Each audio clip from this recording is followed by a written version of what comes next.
studio avec le président du consistoire israélite. Bonjour Eli Korshia. Bonjour Nicolas. Alors vous êtes allé mardi soir, je le disais en pré-lancement, voir le film sur Golda Meir. Alors, on est impatient de savoir. Vous allez pouvoir le découvrir non pas au cinéma, parce que nous avons été un peu privilégiés de le découvrir au cinéma, au Publicis des Champs-Élysées, organisé par la Viso.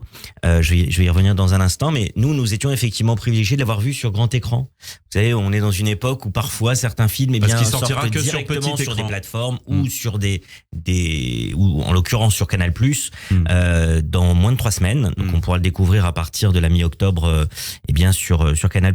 Nous avons eu la chance de voir cette avant-première, donc effectivement au Publicis, dans une salle pleine.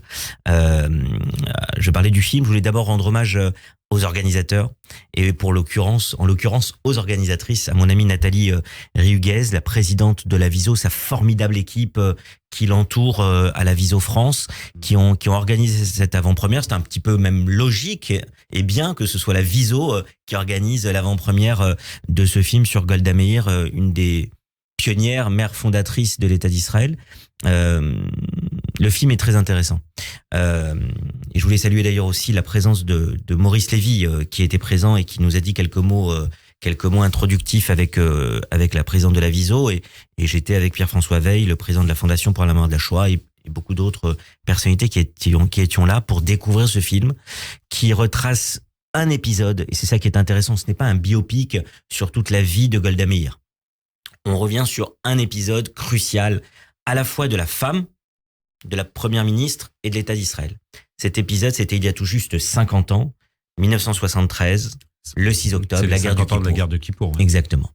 Et on revient sur cet épisode qui est sans doute l'un des plus difficiles, l'un des plus traumatisants de l'État d'Israël, qui n'avait connu jusque-là pendant 25 ans que des succès militaires, et qui, à ce moment-là très précis, il va y avoir une sorte de dysfonctionnement, qu'on voit très bien d'ailleurs, une sorte de dysfonctionnement entre les remontées d'informations des services de renseignement et les cadres de l'état-major de l'armée.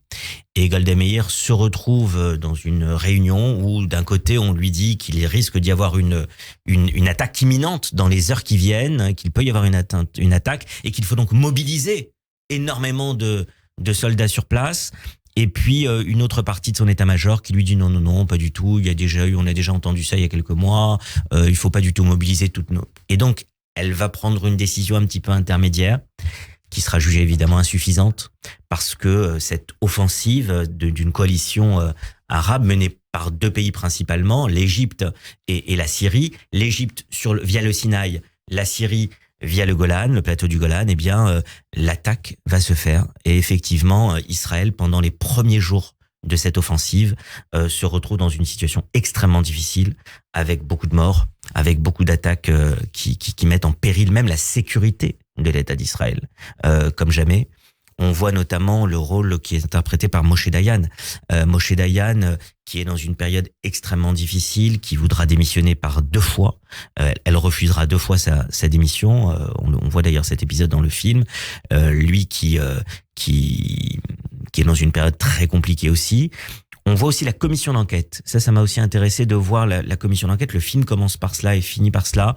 On voit la commission d'enquête qui a été donc créée quelques mois après la guerre du Kippour, et devant laquelle Golda Meir va se présenter. C'est toujours difficile de retranscrire ça au cinéma, les périodes soit de procès, soit de commission d'enquête. Est-ce que là, vous avez trouvé, Eli, que c'était soyons bien... très clairs, la période de commission, c'est vraiment le début pour comprendre en quoi ça a eu un impact très important. Et puis la fin, elle quitte la commission d'enquête. D'ailleurs, elle leur dit, ce n'est pas la peine d'enregistrer ça. Elle le dit comme ça, elle dit, c'est quelque chose qui me poursuivra toute ma vie.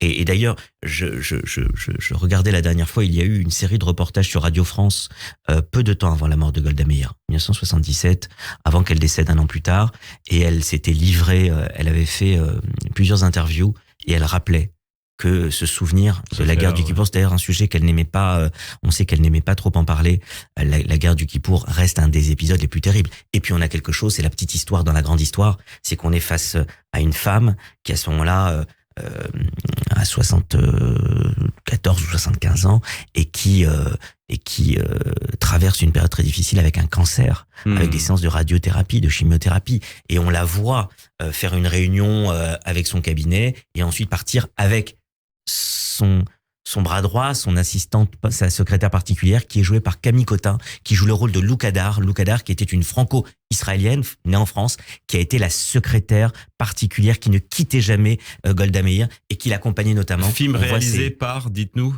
Guy Native, le réalisateur israélien, qui le réalise très bien. Et c'était pour finir, on la voit passer d'une séance de conseil à l'hôpital Hadassah dans des séances qui sont très touchantes. Et c'est Hélène Mirren qui joue, voilà. La grande Hélène Mirren, oscarisée pour The Queen, grande actrice britannique et américaine qui joue donc le rôle de Golda Meir. Merci Élie Korchia d'être venu nous raconter l'ambiance de cette avant-première qui a eu lieu mardi soir. Et donc ce sera sur Canal+ dans 3 semaines. Dans 3 semaines. Merci Élie.